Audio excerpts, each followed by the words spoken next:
I thought I knew my best friend. I really thought I knew her. We met when I was 11 years old, fresh off the plane from another country, no friends, no nothing. My sister-in-law introduced us, and from that day on, Sarah and I were inseparable. 29 years old now, and she's been in my life for 18 of them. That's longer than some marriages last, and I trusted her with everything. My husband and I have been together for years. He's 31, I'm 29, and we have a 2-year-old. We moved to this country when I was a kid, but I still remember that feeling of being the new girl, the outsider. Sarah was the first person who made me feel like I belonged. She was loud and funny, and she didn't care what anyone thought. I wanted to be like her, but life moves on. We grew up, we got jobs, we got married. Sarah and I still shared some friends, but we each had our own groups too. I work in an office from 9 to 2, and I have a 30-minute break that I usually take to grab a second breakfast. Sometimes I walk to my husband's office, it's only 5 minutes away, and we eat together. Sometimes I go to a cafe near my job. It was just routine, nothing special. Every now and then I have to travel for work. Go to another city, stay overnight, handle whatever needed handling. I mentioned it to Sarah in casual conversations, just the way you do. She knew my schedule, knew when I'd be out of town. It never seemed like a big deal. Last week I was supposed to travel on Wednesday, but Tuesday night a red alert came in about the weather. Flooding, dangerous conditions, the whole thing. My work trip got canceled, so I stayed home with my 2-year-old. My husband went out at 6 in the morning to make sure his business was closed up and to put up flood protection. By 7:30, he was back home making breakfast. It didn't even start raining until 1 in the afternoon.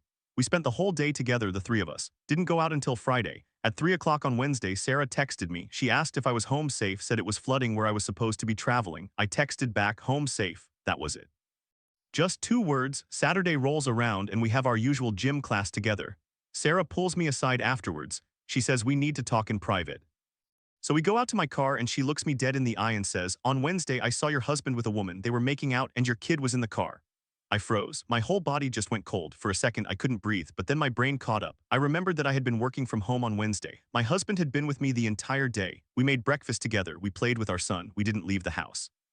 I asked her 3 times if she was sure it was this past Wednesday. She confirmed it 3 times. I asked her what time. She said about 11 in the morning. I asked if it was during the red alert when the flooding warnings were active. She said yes. I asked if she was 100% sure, and she launched into this whole description. She described my husband making out with some gorgeous blonde woman, a Barbie lookalike, in the car with our son in the back. And I just sat there in the driver's seat looking at her. I felt like I was in a movie. I knew she was lying. I knew it because I was there. But I couldn't understand why she would do this. Why would my best friend of 18 years try to convince me that my husband was cheating? I didn't scream, I didn't cry, I just said, actually, I didn't travel on Wednesday. The trip was canceled. My husband and I were together all day.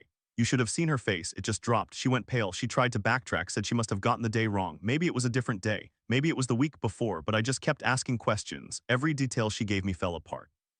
I already knew everything she was saying was a lie. I just didn't know why. I went home and told my husband. He was confused, then he was angry, then he was just as lost as me. We didn't understand. Sarah had always been supportive. She was happy for us when we got married. She was there when our son was born. There was no reason for this. Over the next few days, I started digging. I talked to our mutual friends.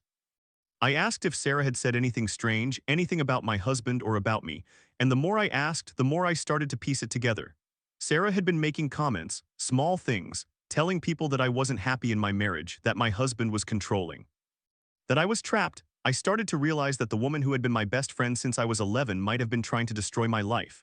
And when I confronted her, she broke down.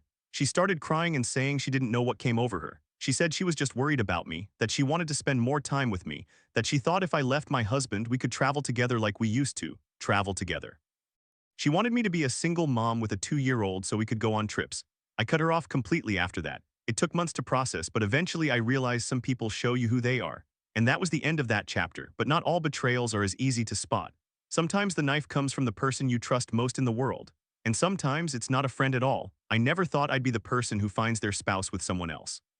I'm 27, he's 37, we've been married for 3 years, together for 6. He has an ex-wife, same age as him, they divorced a year before we met. I knew he was bisexual and I had zero problem with it. I had no problem with the ex-wife either. What I had a problem with was his family. They're homophobic, they never accepted our marriage. They were always telling him he should get back together with his ex. We have a son, Jack, he's 7. We adopted him after we got married and I love him like he's my own blood because he is. Jack is my son, full stop. 2 weeks ago, we went to his family's town for Jack's birthday. We wanted to spend it with the extended family, give Jack a big party with his cousins. Everything was fine at first. The kids were playing, the adults were talking, the cake was sitting on the counter. And then my mother-in-law decided it would be a great idea to invite the ex-wife. She showed up in the middle of the party. I was shocked, but I didn't want to ruin Jack's birthday, so I swallowed it. I stayed quiet. I spent the whole time with Jack playing games, laughing, watching him open presents. I did what a parent does, I put my kid first. At some point, I noticed that my husband and his ex weren't around. I looked around the yard, I asked the kids. No one had seen them, so I went inside to look for them. I found them in Peter's old bedroom. They were taking their clothes off. I stood in the doorway and I just watched for a few seconds. I don't know why, shock I guess. My brain couldn't process what my eyes were seeing. My husband, his ex-wife in his childhood bedroom, getting undressed, and then I left. I walked back out to the party. I went and helped Jack cut the cake. I smiled, I laughed. I made sure he had the best birthday he could have. I didn't scream, I didn't cry. I refused to make my son's birthday about me. When the party wound down, people started leaving. And that's when my husband and his ex came back downstairs looking like nothing had happened. Peter pulled me aside. He was angry. He said I shouldn't have cut the cake without him. He said it was disrespectful. I looked at him. I didn't raise my voice. I just said, "I'm sorry. I just thought you'd be too busy getting into your ex-wife's pants." He went quiet. The color drained from his face. And I walked away, grabbed Jack and drove straight back to the hotel. That night after I put Jack to bed in the hotel room, I sat on the bathroom floor and I cried. I cried because I didn't want to cry in front of my son. I cried because I had given this man 6 years of my life. I had adopted his child. I had loved his family even though they hated me, and he repaid me by half naked in his old bedroom with the woman his parents wanted him to marry. When he came back to the hotel, he tried to apologize. He said it was a mistake. He said he was weak. He said his ex had been texting him for weeks, telling him she missed him, that they made sense together, that his family missed her. He said he'd blocked her now. He promised it would never happen again. I asked him one thing. I asked if it was the first time. He hesitated. And in that hesitation, I knew it wasn't. I asked again. I told him to be honest. And he admitted they had been sleeping together on and off for months. Every time we visited his family, every time she reached out, he said he wasn't in love with her. It was just easy, just familiar, just the path of least resistance. I didn't say anything. I just got up, got my son, and booked us a flight home for the next morning. We left before sunrise. His family found out, of course. His mother called me. She said I was ruining everything. She said Jack needed his father. She said if I really loved Peter, I would forgive him. She said maybe it was my fault, maybe I wasn't enough for him. I told her that her son had been cheating on me with her, his ex-wife, the woman she invited to our son's birthday party, and I told her she could have him. I hung up and I filed for divorce 2 days later. My husband found out from the lawyer. He called me crying, begging, saying he would go to counseling, saying he would cut off his whole family, saying he would do anything. But I had already heard every excuse. I had already spent years swallowing my pride for a man who couldn't even swallow his. Jack and I moved out. We found a small apartment. I started therapy. Peter's family tried to fight for custody, but they had no case. I was his primary parent. I was the one who went to parent-teacher conferences, who made his lunches, who stayed up with him when he was sick. Peter was busy at the office or busy with his ex or busy being sorry. The divorce went through 3 months ago. I got full custody. He gets supervised visitation. And his ex, she's already moved on to someone else. I'm not surprised. She didn't want Peter. She just wanted to win. I still have bad days. Some mornings I wake up and I can't believe this is my life. But then I look at Jack and I know I did the right thing. He deserves better than a father who would choose a woman over his own son's birthday. And I deserve better than a husband who would choose a woman over his own family. But some stories hit even harder. Some betrayals aren't about stealing a spouse. They're about trying to take something you can never have. I never thought I'd be writing this, but here I am. I'm 32. My husband is 32. We've been married for 4 years, together for 7. I'm an emergency medicine doctor. That's my passion, my life's work. Becoming a doctor was my dream since I was 12 and I made it happen. My husband is a civil engineer. He's good at his job, but it's not his passion. His real passions are his hobbies, our relationship, and his friends. We were happy. We bought our first condo together. We had a solid life, and then everything fell apart. About 14 months ago, my husband started pushing for a baby. He wanted a kid. I didn't. I was just hitting my stride at work. I was finally getting the respect I'd worked for, the cases I'd dreamed of. We had just bought the condo and it wasn't exactly a baby-friendly place. But I was a coward. We had never really disagreed before and I didn't know how to tell him no. So I kept my mouth shut and told myself it wouldn't be that big of a sacrifice. I could make it work. We got pregnant and I was miserable. Pregnancy did not suit me. I felt disconnected from everything, my body, my job, my life. I wanted it to be over. I started seeing a therapist and she was honest with me. She said I was holding resentment against this baby because I was in a great spot in my career and I was more worried about that than my unborn child. She was right. I worked on it. I really tried. By month 6, I was excited. We painted the nursery. We picked out names. My husband and I were in a better place because my attitude had really hurt us. I thought we were going to be okay. Then at 7 months, our baby was born as a stillbirth. And I had complications, horrible complications. The kind that leave you with a less than 1% chance of ever getting pregnant again. I knew deep down that I was never going to carry another child. After the initial shock, after recovering from the physical and emotional trauma, I felt something I didn't expect. Relief, and then guilt for feeling relief.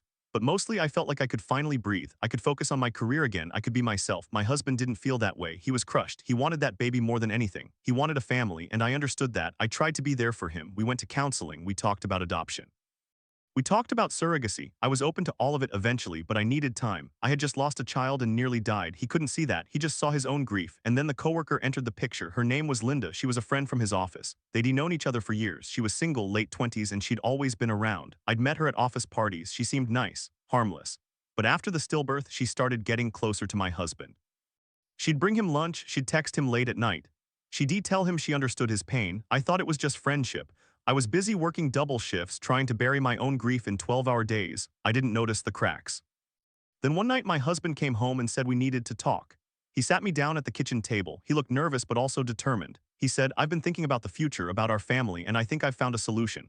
I thought he was going to say we should start looking into adoption. I was ready for that conversation, but he didn't say adoption. He said Linda has offered to be a surrogate, but not just a surrogate. She said she'd be willing to carry our child naturally. And I think we should do it. I stared at him. Naturally, what do you mean naturally? He said, I mean we would conceive the baby the old-fashioned way. I would sleep with Linda just once, maybe a few times until she gets pregnant, and then she'll give us the baby. It's the easiest way, no clinics, no legal battles. We already know her. She's a good person. She wants to help us. I thought I was going to throw up. I said, you want to have sex with your coworker to get me pregnant? He said, it's not like that. It's for us, for our family. It would be clinical, no emotions involved. I asked him how long he'd been thinking about this. He said, a few weeks. Linda and I talked about it. She said she'd be honored. I asked if they had already discussed the details. He said, a little. I wanted to come to you first.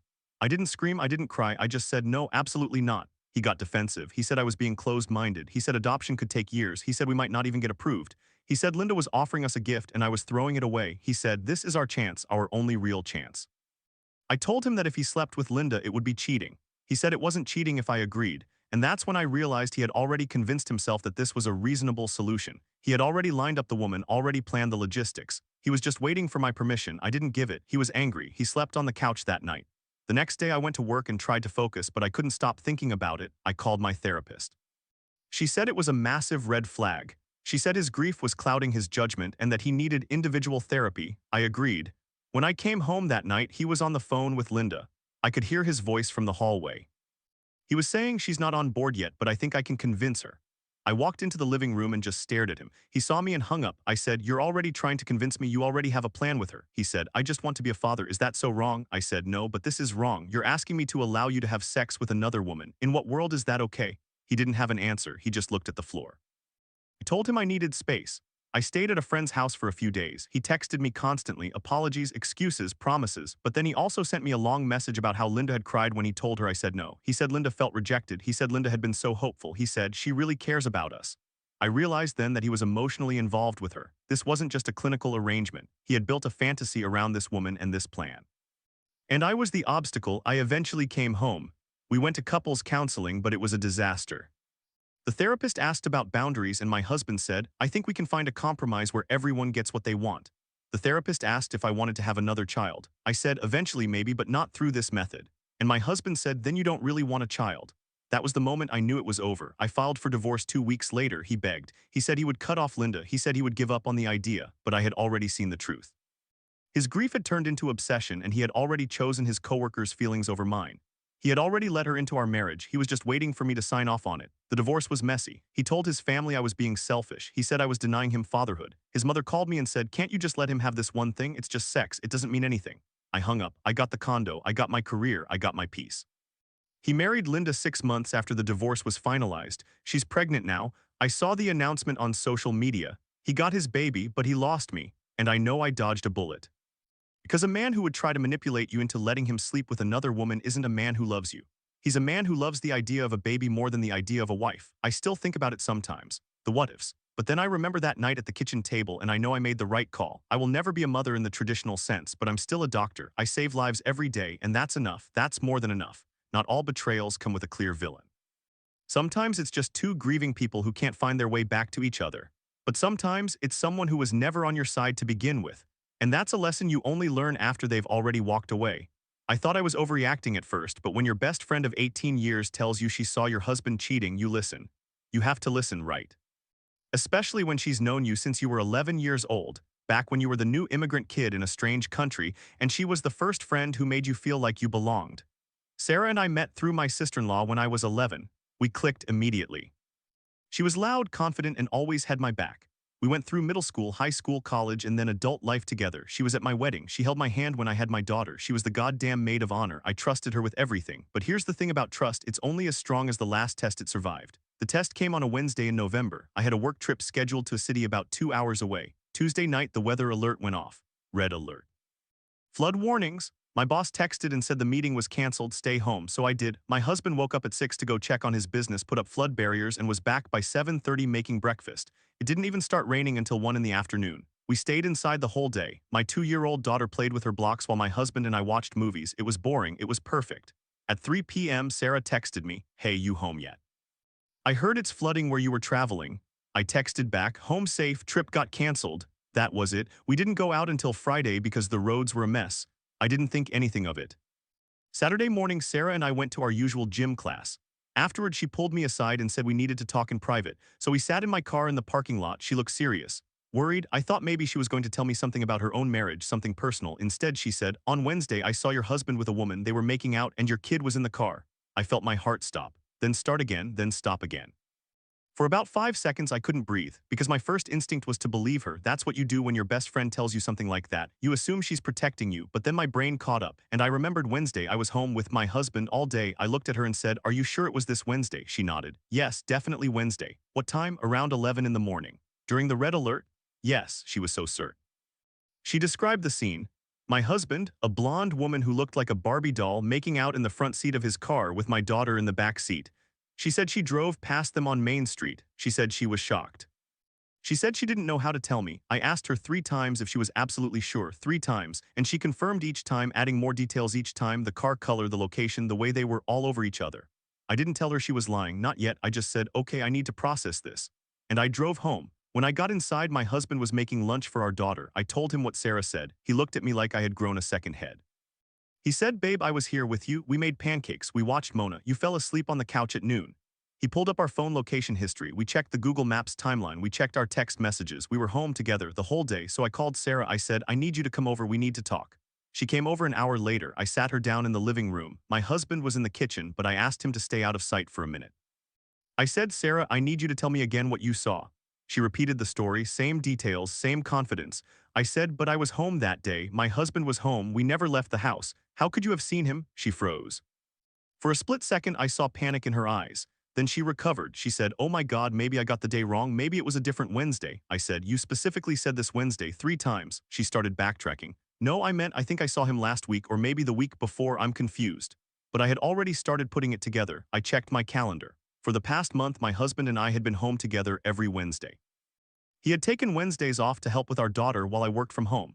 There was no Wednesday in the last 6 weeks where he had been out with the car for more than a quick errand. I asked her, "Why would you lie about this?" She started crying. She said she didn't lie, she must have misremembered. She said she was just trying to protect me. She said she had seen him with another woman a few weeks ago, but maybe it wasn't kissing, maybe it was just talking. She kept changing her story. I told her to leave. She left. And I sat there shaking, trying to figure out why my best friend of 18 years would try to destroy my marriage. The answer came a few days later. I talked to a mutual friend. That mutual friend told me that Sarah had recently been complaining that I never had time for her anymore. She said that since I had my daughter and my career took off, I had become distant. She said she missed the old days when we would go out every weekend. She said I had changed. And then the mutual friend dropped a bomb. Sarah had been telling people that I was a bad mother, that I worked too much, that my husband was unhappy. She had been spreading rumors for months. I just never knew because everyone assumed it was jealousy. I confronted Sarah one more time. I asked her directly, "Did you want me to leave my husband so I'd have more time to hang out with you?" She didn't say no. She just said, "I didn't want you to get hurt." That's when I realized she wasn't my friend. She was someone who couldn't stand that I had found happiness, stability, and a family. She wanted to sabotage it so I would be single again so we could go back to how it was when we were 21 and had no responsibilities. She wanted me to be miserable with her. I blocked her number. I told our mutual friends exactly what happened. Some of them sided with her, said I was being dramatic. Most of them saw the truth. Sarah lost a lot of friends after that. She tried to apologize through text, through email, through other people. I never responded. It's been 6 months. My marriage is fine. My daughter is fine. My career is fine. And I don't have a best friend anymore. But I'd rather have no friends than a friend who wishes me harm. That story reminded me of something that happened a few years ago, except it wasn't a friend who tried to sabotage my marriage. It was my mother-in-law. And my husband together. I'm a gay man. I've been with my husband Peter for 6 years, married for 3.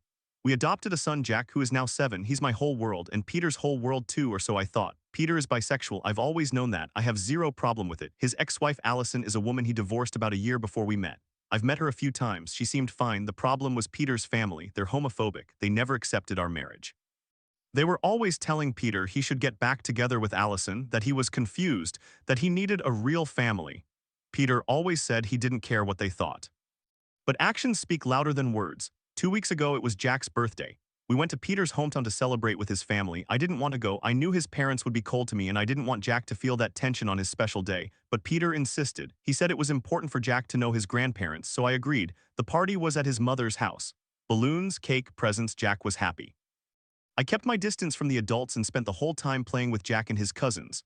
I was hyper-aware of where Peter was. At first he was in the living room with his parents, then I noticed he wasn't there. Around cake time I went inside to find him. I checked the kitchen, the bathroom, the backyard, nothing. Then I heard a noise from upstairs, Peter's old bedroom. I walked up the stairs, the door was cracked open, I pushed it open. And I saw them, Peter and Allison, taking each other's clothes off. I stood there for maybe 3 seconds. They didn't see me. I felt like I was going to vomit, but I didn't scream, I didn't cry. I just turned around and walked back downstairs. I cut the cake with Jack. I helped him open presents. I smiled for photos. I didn't want Jack to know anything was wrong. His birthday was not about me. When the party wound down, I saw Peter and Allison come downstairs separately. Peter found me in the kitchen. He pulled me aside and said, "Why did you cut the cake without me? That was disrespectful." I looked him straight in the eye and said, "I'm sorry, I thought you'd be too busy getting into your ex-wife's pants." He went pale. He didn't deny it. He just stood there, mouth open. I said, "I saw you, both of you. In your old bedroom, you were taking off your clothes." He started stammering. "It wasn't what you think, we were just talking. She was showing me something in the closet." I laughed, not because it was funny, but because it was so pathetic. "You don't have to lie, I know what I saw." He tried to grab my arm. I pulled away. I said, "I'm taking Jack back to the hotel. You figure out where you're sleeping tonight." I left. Jack was confused, but I told him we had to go because I wasn't feeling well. He didn't ask questions, he just held my hand. Back at the hotel, I called my sister. She told me to pack his stuff and leave it at the front desk, so I did. When Peter came back that night, his keycard didn't work. He called my phone, I didn't answer. He texted lots of texts. "I'm sorry, it was a mistake. She kissed me first. I was weak." On and on. The next day I drove back home with Jack. Peter took a later flight. When he got home, we had it out. He said his mother had orchestrated the whole thing. She had invited Allison specifically. She had told Allison to go upstairs and wait. She had told Peter to go to his old room to get something. He said it was a setup, and maybe it was. But he still chose to take his clothes off. He still chose to kiss her. He still chose to participate. I told him we were done. He begged. He cried. He said he would cut off his family. He said he would do anything. But I couldn't unsee that image, and I couldn't trust him anymore. We tried counseling. But every session he would bring up his mother's homophobia and how hard it was for him. He made himself the victim. He said his family never accepted him, so he craved validation. I felt for him, I really did. But I also felt like that wasn't an excuse to cheat. The last straw came when I found out that Allison was pregnant. She had a baby about a month ago, and Peter, my soon-to-be ex-husband, is the father. He had been sleeping with her for months behind my back. The incident at the party wasn't the first time, it was just the first time I caught him. The divorce is almost final. I get custody of Jack. Peter signed over his parental rights because he said he wanted a fresh start with Allison and their new baby. He actually said that to my face. "I want a fresh start." Jack asks about him sometimes. I tell him that his dad is taking a long trip. I don't know what I'll say when he's older. But for now, I'm just trying to get through each day. I don't hate Peter, I hate what he did. But I also know that his family poisoned him for years. They never let him be who he was. They made him feel like our marriage was wrong. And in the end, he chose their approval over my love. That's the thing about betrayals. Sometimes they come from the people you least expect. And sometimes, the person you trusted most in the world is the one holding the knife. But some betrayals don't even start with cheating. Sometimes it's about what someone asks you to do, what they expect you to give up.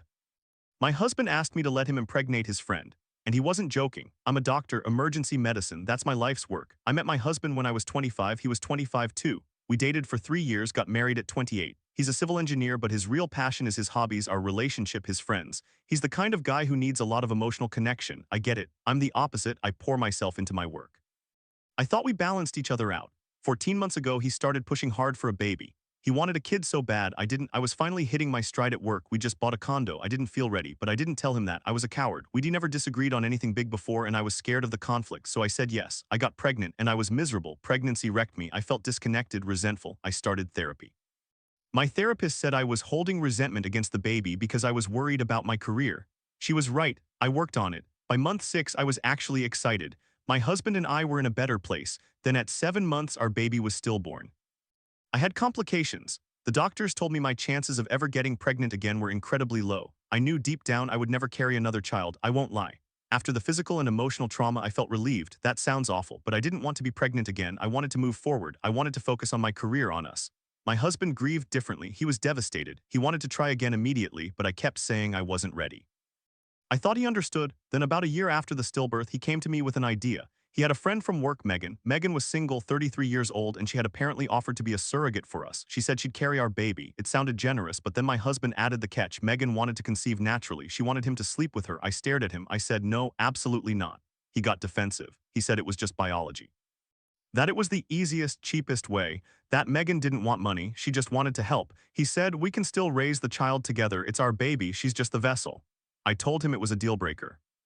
I said if he slept with her, our marriage was over. He looked at me like I was being unreasonable. He said, you don't understand. I want a biological child. You can't give me one. This is the only way. That broke something in me. He said I couldn't give him a child, like it was my fault, like I failed him. I reminded him that I almost died. He just said, I know, but we have to move on. We have to find a solution. I said no again. He dropped it for a few days. Then he brought it up again and again. He started texting me articles about surrogacy, about couples who used a family member, about how it wasn't cheating because Megan was just a friend. He started talking about it at dinner, in bed. He wouldn't let it go. I finally snapped. I told him if he kept pushing, I would leave. He backed off for a week. Then I found a text on his phone. He had been messaging Megan, not just about the plan, flirty messages. I miss you. Can't wait. You look beautiful today. I confronted him and he said it was nothing. He said he was just being friendly because she was doing us a huge favor. I asked him if he had slept with her already. He hesitated. Then he said yes. Once. A month earlier, he said he was weak. He said he wanted a child so badly and she was willing and I was. He said he was sorry, but he didn't regret it because he wanted to be a father. I told him to leave. He packed a bag and went to his parents' house. I spent that night crying on the floor. I thought about the baby we lost. I thought about how I had given up so much of my career, my body, my peace. And he still wasn't satisfied. The next day, he came back. Swore he would block Megan. He quit his job. He said he would do anything to fix us. He looked broken. I believed him partly. We started counseling. In therapy, he said he felt emasculated. He said he needed to be a father to feel like a man. The therapist pointed out that my career success made him feel insecure. He admitted it. He said he wanted a child to even things out. I wanted to scream. He hadn't just cheated. He had tried to use another woman to restore his ego.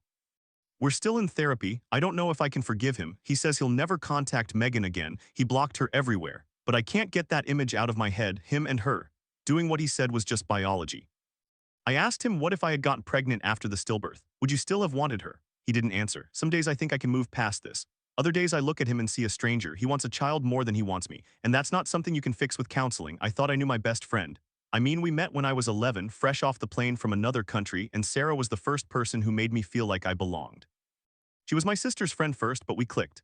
For 18 years, she was the one I called when I was happy, sad, confused. She was at my wedding. She held my hand when I was in labor. She was my kid's godmother. So when she pulled me aside after our Saturday gym class and said she needed to talk in private, I didn't think much of it. We went out to my car and she looked serious. She said, I saw your husband with a woman on Wednesday. They were making out, and your kid was in the car.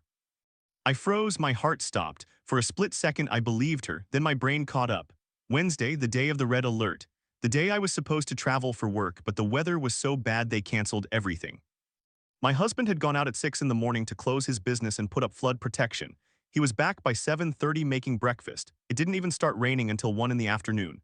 We didn't leave the house until Friday. I asked her 3 times. Are you sure it was this Wednesday? She said yes 3 times. She even gave me a time, about 11 in the morning. I asked if it was during the red alert and she said yes. I asked if she was absolutely certain and she launched into this whole description. My husband leaning against his car, some gorgeous blonde Barbie lookalike, their tongues down each other's throats, my 2-year-old in the back seat watching. I just stared at her. And then I said, that's impossible. I was home all day. My husband was home all day. We were together. She blinked. The color drained from her face. She started stammering. Maybe it was another day. Maybe I got the date wrong. I said, you described it in detail. You were sure. You said you saw my kid in the car. You said it was during the red alert. But I was literally working from the dining room table while my husband made pancakes. We watched the news together. We put the kid down for a nap. We did not leave the house. She started crying. She said she must have seen someone who looked like him. She said she was just trying to look out for me. She said she loved me and didn't want to see me get hurt. I didn't buy it, but I didn't scream. I told her I needed to think and drove home. When I told my husband, he looked more confused than angry. He said, why would she lie about that? I said I didn't know. I called my sister. She said, you need to find out why. So I started digging. I texted Sarah the next day, acting normal. I asked if she wanted to grab coffee. She agreed, sounding relieved. We met at a cafe near her work. I kept the conversation light for 20 minutes, then I said, Sarah, I need you to be honest with me. Why did you say that about my husband? She broke down. She told me she was jealous. She said I had the perfect life, a loving husband, a beautiful kid, a good job. She said she was 30 and still single, still stuck in the same apartment, still going on dead-end dates. She said she wanted what I had and she thought if she could break us up, maybe she could take my place. I stared at her. I said, take my place. What does that even mean? She said she had a crush on my husband. For years, she thought if I was out of the picture, he might notice her. She thought if she planted the seed of doubt, I would leave him and then she could comfort him and eventually they would get together. I felt sick. I said, you are going to destroy my family because you have a crush on my husband. She nodded. She said she didn't think it would work, but she had to try. She said she was sorry. I got up and left. I didn't look back. I told my husband everything. He was furious. He said, I want to call her. I want to tell her exactly what I think of her. I told him no. I said, she's not worth it. She's pathetic. But I wasn't done. I talked to our mutual friends. I told them what happened, not to start drama, but because I needed support. Most of them were shocked. A few said they had noticed Sarah acting strange around my husband at parties, but they chalked it up to her being friendly. One friend told me something that made my blood run cold. She said Sarah had asked her a few months ago if she ever thought my husband and I were a good fit. My friend brushed it off, but now it made sense. I cut Sarah out completely, blocked her number, blocked her social media. I told my sister to spread the word that I didn't want to hear Sarah's name again. A week later, I got a text from a number I didn't recognize. It was Sarah using a friend's phone. She said she was sorry, she had been in therapy, she understood how messed up it was, and she hoped we could reconcile one day. I replied, no, that was it. I never spoke to her again. Looking back, I think there were signs. She always seemed a little too interested in my marriage. She would ask about our sex life, about how we handled arguments, about what my husband said about other women. I thought she was just being a good friend. Now I know she was gathering intel. People ask if I miss her. I miss the idea of her. I miss the friend I thought she was. But the real Sarah was someone I never knew, and that's the scary part. You can know someone for 18 years and still have no idea what they're capable of. She was ready to burn my life down just to see if she could pick through the ashes and find something for herself. Sometimes I drive past her old apartment, and I remember the way she looked when I confronted her. That blank, desperate stare. She wasn't evil, she was just lonely. But lonely doesn't give you the right to hurt other people. So no, I don't forgive her, I don't hate her either, I just don't think about her anymore because my life moved on, my marriage is solid, my kid is happy, and Sarah is someone else's problem now, but not every betrayal comes from a friend. Sometimes it comes from the person who promised to love you the most. I was 27 when I found out my husband was cheating on me with his ex-wife. And I don't mean emotionally or over text or some drunken kiss at a party. I mean I walked in on them in his childhood bedroom, taking off each other's clothes while our 7-year-old son was blowing out birthday candles downstairs. Let me back up. I met Peter when I was 21. He was 31, divorced for about a year, and he had this confidence that I'd never encountered before. He was out proud and he didn't care what anyone thought. His family, though, that was a different story. His mom and dad were old-school Catholic. They accepted that he was bisexual because they had to, but they never let go of the hope that he'd come to his senses and get back with Allison, his ex-wife. I didn't think much of it at first. I mean, in-laws can be weird, everyone knows that. When Peter and I got married 3 years later, his mom cried through the whole ceremony. At the time, I thought they were happy tears. Looking back, I think they were tears of disappointment. We adopted Jack when he was 2. He's my whole world. I don't care that he's not biologically mine. He's my son in every way that counts. I was there for his first steps, his first words, his first day of school. I held him when he had nightmares. I taught him how to ride a bike. I loved that kid more than I thought it was possible to love anything. So when Peter's mom said she wanted to throw Jack a birthday party at the family home, I agreed. Jack loved his grandparents, even if they were a little cold toward me. I figured it was a chance for him to feel special. The party started fine.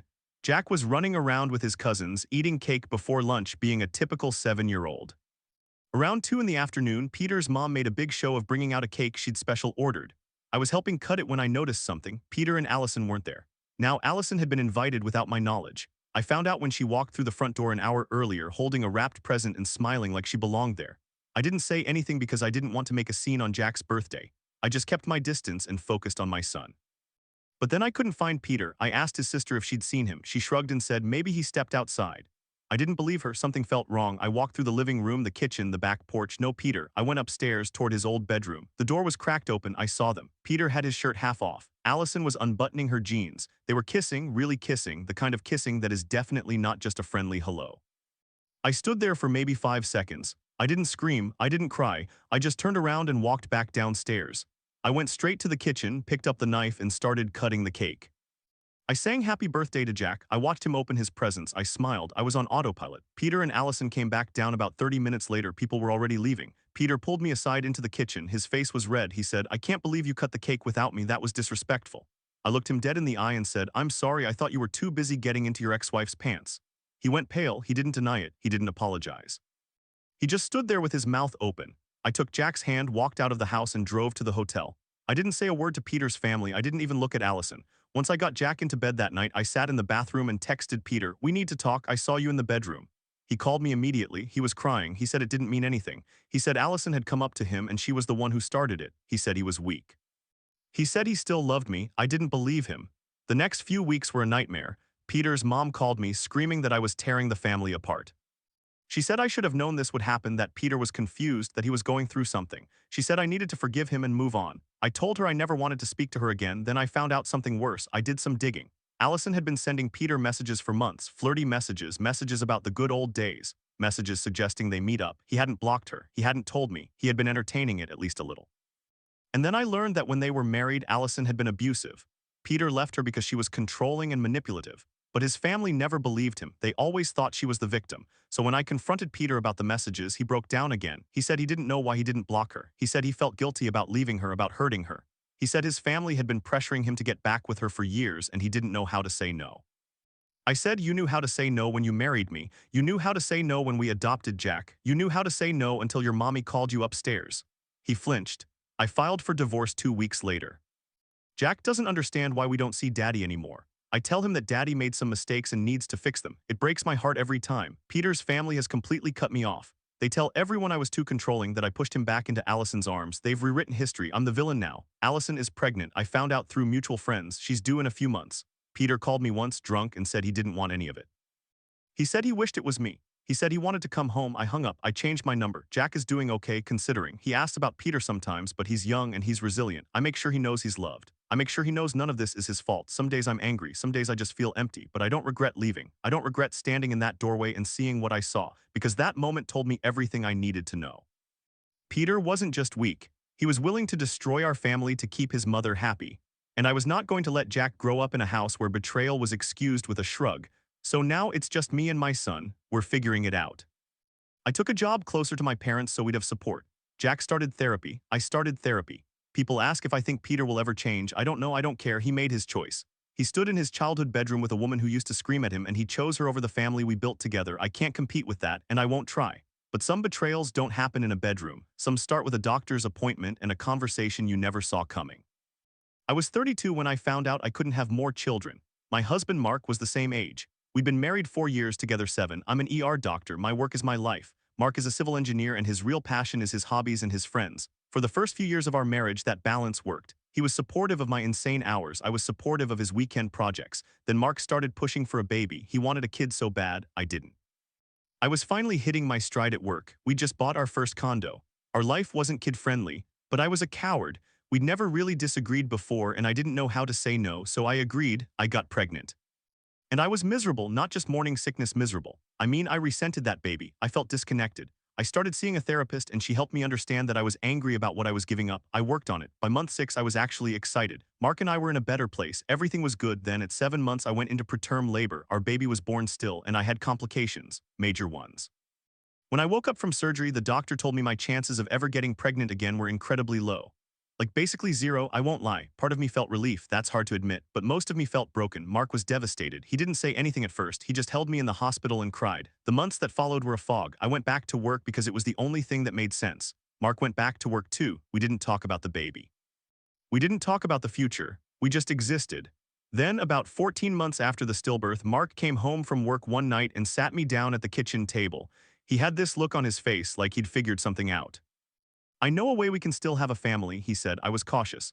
"How? My friend Rachel, she's offered to be a surrogate. She'd carry our baby." I blinked. "Rachel, your coworker, she's been through this before," he said. "She knows how hard it is. She wants to help us." I didn't like it. Something felt wrong. I said, "Let's talk about adoption or even fostering. We have options." He shook his head. "Adoption is too complicated. This is simpler. She's willing."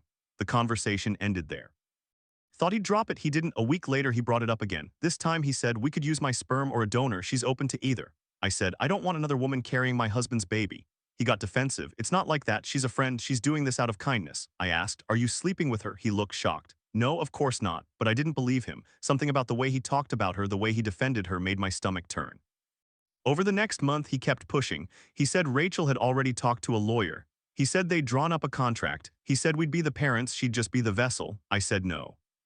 Every time, then one night he came home late, I was already in bed. He climbed in next to me and said, I've been thinking maybe we should both sleep with her, to make it feel like a family effort. I sat up. What did you just say? He started talking faster. It's not cheating, it's a donation, but she wants us both to be involved. She said it would make the bond stronger. I stared at him in the dark. You want to have a threesome with your coworker so she can get pregnant with your baby. It's not like that, he said. It's about the baby. I got out of bed, I walked to the guest room and locked the door. I didn't sleep that night. The next morning I called my sister. She listened to the whole story and said, that's not a surrogacy offer, that's an affair with extra steps. I knew she was right. I confronted Mark that evening. I told him I'd divorce him before I ever agreed to that plan. He got angry. He said I was being selfish. He said I was putting my career over our family. He said Rachel understood him better than I did. I asked, have you already been with her? He didn't answer. I said, that's all I need to know. I moved out a week later. I filed for divorce. He begged, he cried, he promised he'd cut her off. But it was too late. The damage was done. Rachel ended up pregnant anyway. I heard through mutual friends. Mark moved in with her. They have a baby now. I don't know if I'll ever have children. I'm okay with that. I have my work. I have my health. I have a life I built, not one I was guilted into. But I'll never forget sitting at that kitchen table, watching the man I loved turn into a stranger who thought another woman's womb was the answer to our grief. It was. It was just the final nail in the coffin.